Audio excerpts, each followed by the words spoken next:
What's up, Tailgaters? My name is Tailgate Nate. Welcome to my channel. Power 5 predictions are finally done. We got one more Power 5 video to do. It is my ACC standing predictions, kind of recap, whatever you really want to call it.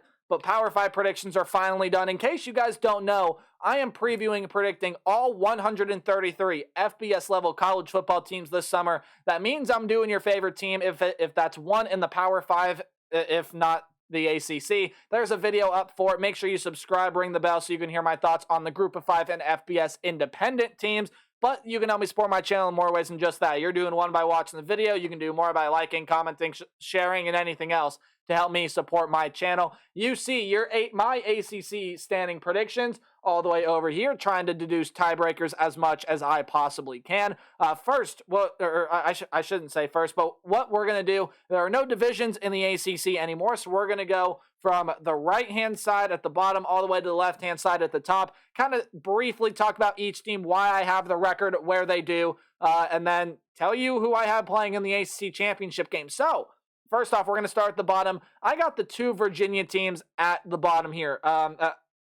I have been talking with a couple of my buddies here that we both think that it would be fairly impressive to see Virginia and Virginia Tech win a combined 8 games this season. We just think that they're really going to struggle. I think that they're really going to struggle. Talking about Virginia Tech, you have a returning piece at quarterback. There's a lot of weapons there in the wide receiver position that are transferring in, and there are some other good pieces on both sides of the ball, but I just think Virginia Tech is going to lose a lot of those 50-50 games this season, wind up with a record that maybe disappoints.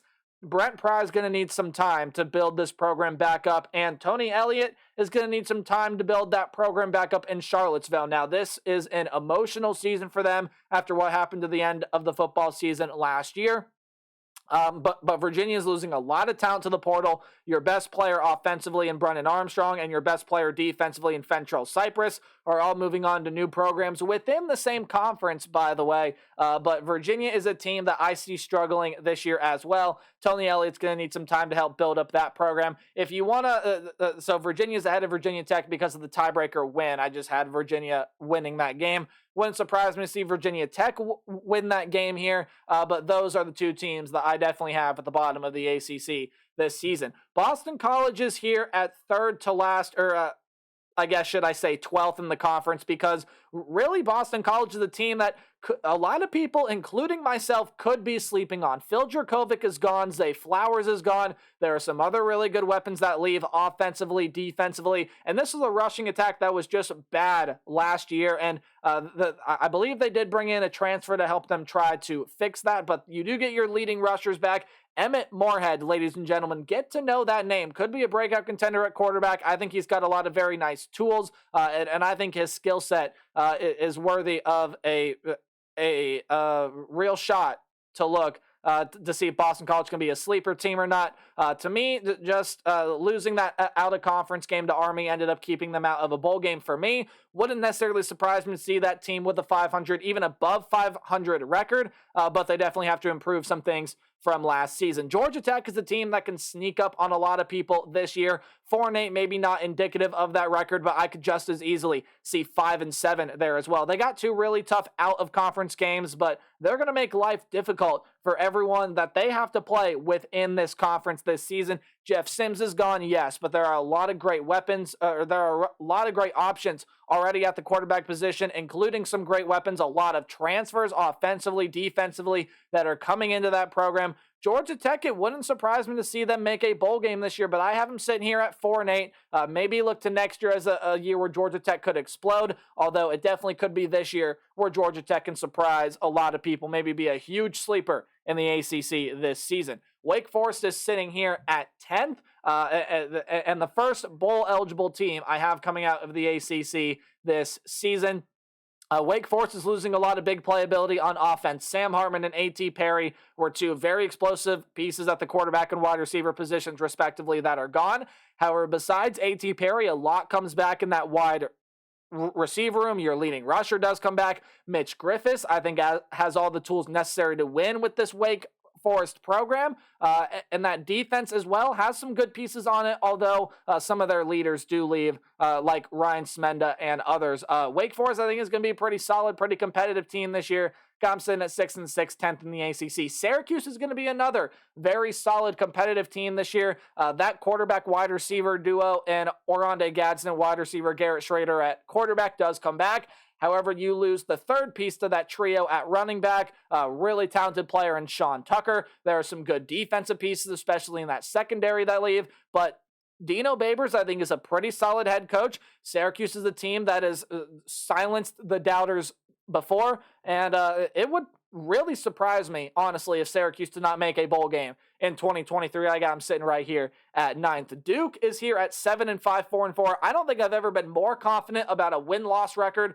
than I have been with Duke this season. They got a lot coming back on offense. Riley Leonard and that group of running backs and wide receivers, I think, are going to be fantastic. Got a really solid and experienced offensive line, and I think a defensive line that can give opposing quarterbacks some real trouble. However, with that being said, the defensive back seven has a lot of questions, and definitely when they face teams that have a good passing attack, such as North Carolina, Florida State, some of those type games. Don't know if they have to play Florida State, but they do have to play North Carolina this season. Duke is going to be a team this year that, again, maybe they can reach 8 wins. They did it last year. Maybe they can get to 9. Maybe this is a huge sleeper and they end up winning 10 games, but I need to see some questions answered. Duke is sitting there at 7-5. I had a lot of teams with a 5-3 record in the ACC for my predictions. Let's go through them now. Louisville is here at 7-5.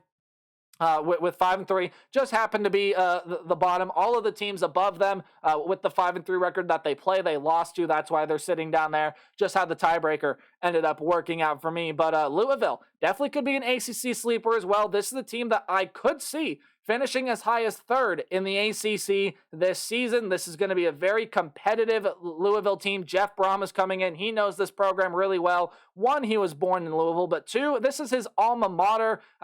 Jack Plummer is coming in. That is a familiar face at quarterback for him. Played under him when he was at Purdue. And Jeff Brom is just coming off a Big Ten West title, very successful head coach in the Big Ten, and a lot of people would say this is a step down here in the ACC. Nonetheless, a Power 5 program, a lot of transfers coming in. I could be sleeping on the Louisville Cardinals, absolutely, but I'm sitting right here at 7th with Pitt at 6th. Pitt's going to be another really solid team this season as well. I really like what the Pittsburgh Panthers have this season, and I think people are underrating them just a little bit. Wouldn't surprise me again to see Pitt and Pat Narduzzi get 8, maybe 9 wins.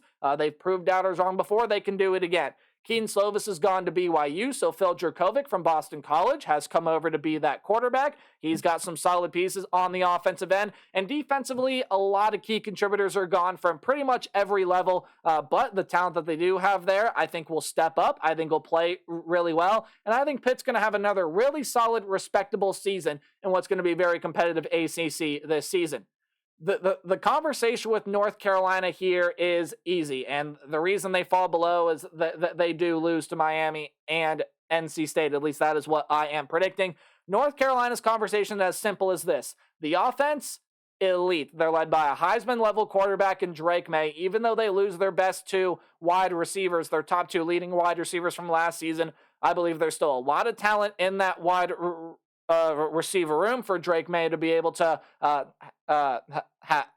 have fun with, be able to get some really, really good stats out of that. Their running back room looks good as well, but defensively, they were atrocious last season, and that has got to improve this year if North Carolina wants to be a true ACC contender. There are some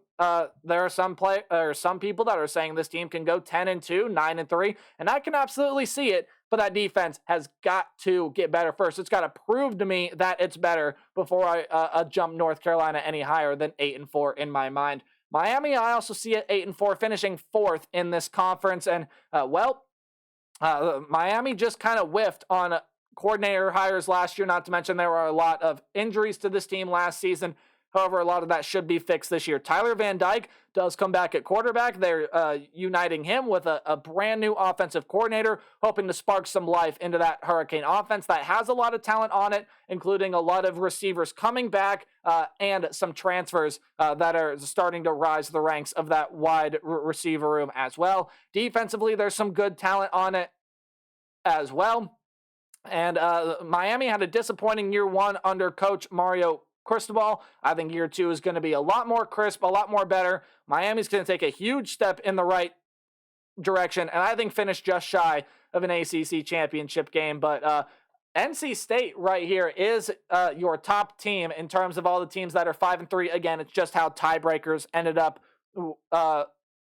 It's just how tiebreakers ended up working out for me. But NC State sitting up here at 8-4. I see a lot of people with 7-5. That's kind of been the big thing around NC State. But Dave Doran's group, I think, plays really, really well defensively. And even though Devin Leary is gone, a lot of weapons in that wide receiver room are gone as well. Brennan Armstrong is still a pretty good quarterback whose stats I do not think reflect his stats last season at Virginia. I do not think reflect his true playing ability. Still some good talent in that wide receiver room there as well. And again, defensively, you got a lot of nice pieces coming back. That's been a very good defense for the past couple of seasons now. Granted, they definitely have some things that they can work on. But NC State, due to tiebreakers, for me, finishes third in the ACC. However, there is not a doubt in my mind who is making the ACC championship game, and that is Clemson and Florida State. I see those two teams as the bona fide, lock it in. I believe those are the two teams that will be playing in the ACC championship game this season. Florida State I just have losing to Clemson here, which is why they're sitting at 7-1 in the conference and second in the conference. But man, I got to tell you, I really like what this Florida State team has. Jordan Travis has a big-bodied group of wide receivers. I don't think there's a guy under 6 foot in that wide receiver room, at least that's going to see significant time this season. That defense is going to be very, very versatile. They already were. Then they added some huge transfers, Fentrell, Cypress, and others. That's going to be a scary good Florida State team this upcoming season. I really like what Mike Norvell has. Florida State, I think, is going to start rising back to the top towards the top of college football, and that's a team that absolutely can contend for a playoff spot this season. Much can the Clemson Tigers. That's a team that can compete for the playoff as well. However, that offense has to improve. They're getting a new offensive coordinator. Garrett Riley comes in. There's been a transferring of the guard at quarterback with Cade Klubnik. He's got some good weapons. We know what this Clemson defense is capable of. Yeah, it's got to fix some things from some seasons past, but if that Clemson defense can get back up to standard, at least Clemson standard, that is being like a top 10 defense, and that offense can improve, Clemson's going to be a good football team. So again, lock it in, Clemson, Florida State in the ACC championship game. Although who knows with the ACC conference. But that's going to do it for Power 5 predictions and the ACC. Independents are next. Remember to play hard, but tailgate harder. I'll see all you guys in the next video. Goodbye.